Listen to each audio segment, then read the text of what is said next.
To talk about just the latest mad net zero-y stuff with Rupert Darwell, author of Green Tyranny. Good morning to you, Rupert. Good morning, Julia. Thank you for joining us. It's just non-stop, isn't it?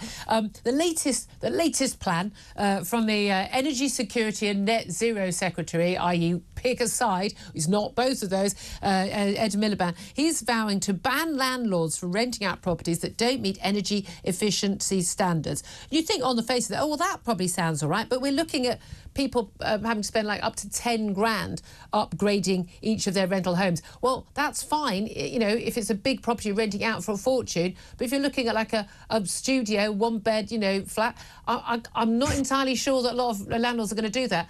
The result of this is surely going to be simply properties being pulled from the market, isn't it?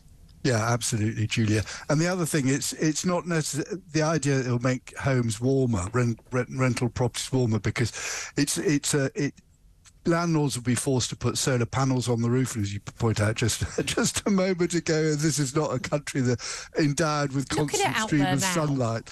Yeah, and heat pumps. Well, they're they've got a very spotty record at keeping homes warm. Yeah, but I'm genuinely, if there's one thing that I would actually kill for, is to keep my gas central heating and my radiators. I will not be cold. I will not be cold. But this is the thing, a lot of these things, they sound all well and good, but you actually look at the practicalities. Yeah, look, there are some really cold and miserable homes in this country. We basically built homes for sort of blur weather and a bit of rain, rather than good quality homes. Yet people go, oh, well, it's wonderful, it all works in Norway. Well, yeah, because they have to build for -30 or whatever it is, and snow every year, which we don't get. But again, a lot of our properties aren't very good nick. But all that I would have thought what's going to happen is these properties will come out of the official rented market, and then they'll just be rented on the sly, and then you'll have people who haven't got any choice, who've got no money, they'll be paying over the odds for cruddy properties, and they'll have no rights at all with their landlords. This is just going to create a black market. Well, it'll do that. The other thing, Julia, to bear in mind is it looks like Ed Miliband's going to reinstall the boiler tax, so that boiler manufacturers will get fined effectively if they don't sell enough heat pumps. So you want to get in a new boiler? No, soon. I'm not joking. We've talked about doing this at home, just getting a new gas boiler in, just putting it in a cupboard and going, we've got it for next time. We'll get some dodgy bloke to do it. So, but again, you wouldn't be able to get it signed off. The gas engineer would be, be in trouble for signing it off. We are in crazy territory. It didn't work with the cars, forcing people to have a car that people don't want, and the 15 grand fine per car that's sold, that's above the percentage of diesel and petrol cars allowed to be sold. That already isn't working. They've had to push that back. There's no way in the world this is going to work. People will not be forced into paying a fortune for things that don't work properly.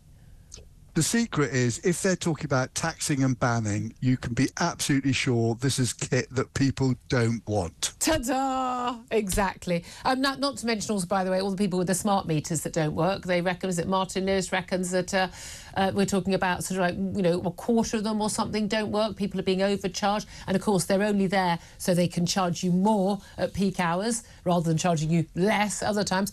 And of course, I'm still being bombarded every time I talk to anyone from Labour. They cannot stop themselves from the launch of GB Energy. What a wonderful thing it is for the country. Cheaper energy, more reliable energy, more secure energy, more jobs. I mean, it's basically the saviour of the universe, isn't it?